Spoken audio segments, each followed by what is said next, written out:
Muy buenos días, estamos con Diana Aguilar, abogada laboralista. Abogada, coméntenos, ¿qué sanciones podrían recibir las empresas al no brindarle facilidades a las mujeres víctimas de violencia durante el horario laboral? Buenos días. El Ministerio de Trabajo y Promoción del Empleo promueve espacios de trabajos libres de discriminación y que sean favorables a la igualdad de oportunidades para mujeres y hombres. En ese orden de ideas, la Ley 27942, Ley de Prevención y Sanción del Hostigamiento Sexual y su reglamento establecen el marco normativo al respecto. Ok, ¿y qué sanciones podría recibir una empresa al discriminar de su lista de empleadores a mujeres con hijos? Existe libertad de contratación. Una persona no puede obligar a un empleador a que le contrate, pero una vez contratada adquiere una serie de derechos. Abogada, ¿es posible sancionar a las empresas que no cuenten con un reglamento para disminuir la violencia de género dentro del centro de labores?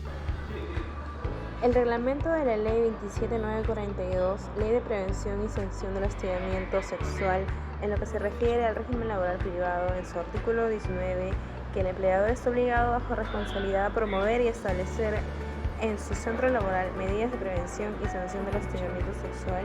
El artículo 20 de la norma acotada señala que es obligación del empleador, a través de las oficinas de personal o quien haga sus veces, capacitar y sensibilizar a los trabajadores sobre las conductas a sancionar por hostigamiento sexual de acuerdo a la ley y su reglamento, a fin de promover un ambiente laboral saludable y un cambio de conductas contrarias al mismo.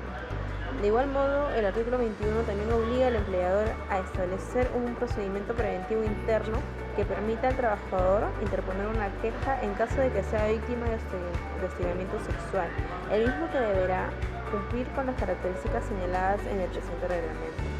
Dicho procedimiento deberá ser puesto en conocimiento de todos los trabajadores del centro laboral, así como para las nuevas contrataciones laborales.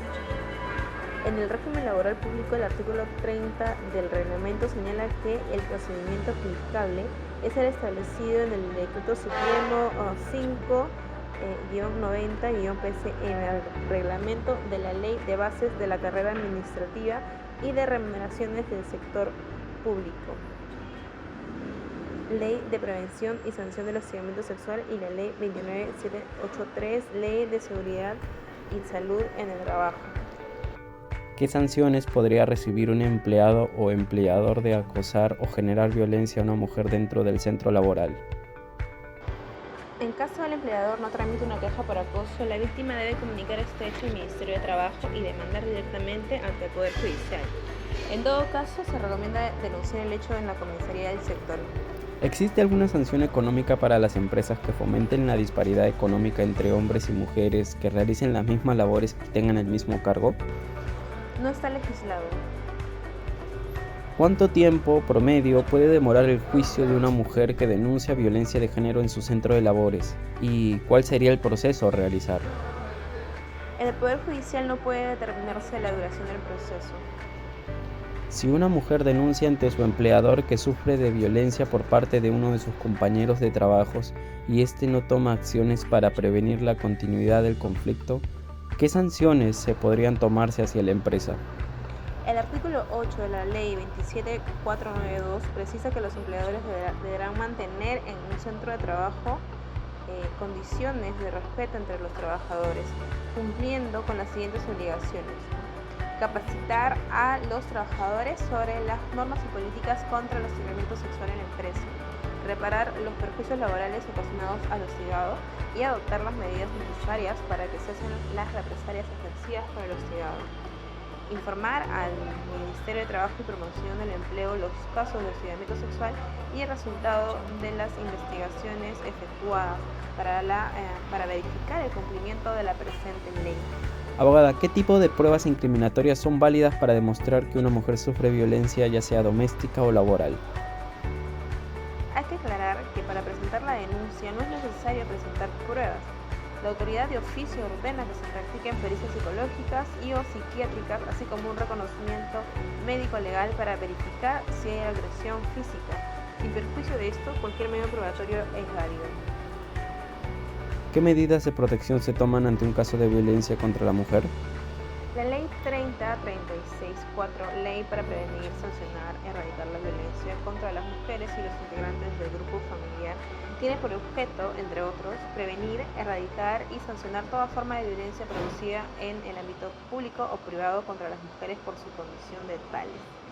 El artículo 22 de la ley establece que entre la medida de protección que pueden dictarse en los procesos por actos de violencia contra las mujeres y los integrantes del grupo familiar se encuentran, entre otras, las siguientes: el retiro del agresor del domicilio, el impedimento de acercamiento o proximidad de la víctima en cualquier forma a la distancia que la autoridad judicial lo determine, la prohibición de comunicación con la víctima vía epistolar, telefónica, electrónica, asimismo vía chat, redes sociales, red institucional, intranet u otras redes o formas de comunicación, la prohibición del derecho de tenencia y porte de armas para el agresor, debiéndose notificar a la Superintendencia Nacional de Control de Servicios de Seguridad, Armas, Municiones y Explosivos de uso civil para que proceda a dejar sin efecto la licencia de posesión y uso, para que se incauten las armas que están en posesión de personas respecto de las cuales se haya dictado la medida de protección, un inventario sobre los bienes, cualquier otra requerida para la protección de la integridad personal y la vida de sus víctimas o familiares. El artículo 24 de la ley indica que el que desobedece, incumple o resiste una medida de protección dictada en un proceso originado por hechos que configuren actos de violencia contra las mujeres o contra integrantes del grupo familiar comete delito de resistencia o desobediencia a la autoridad previsto en el Código Penal. Finalmente, ¿cuál es la pena máxima que podría recibir un agresor? El Decreto Legislativo 140 incorpora al Código Penal el delito de acoso sexual y chantaje sexual.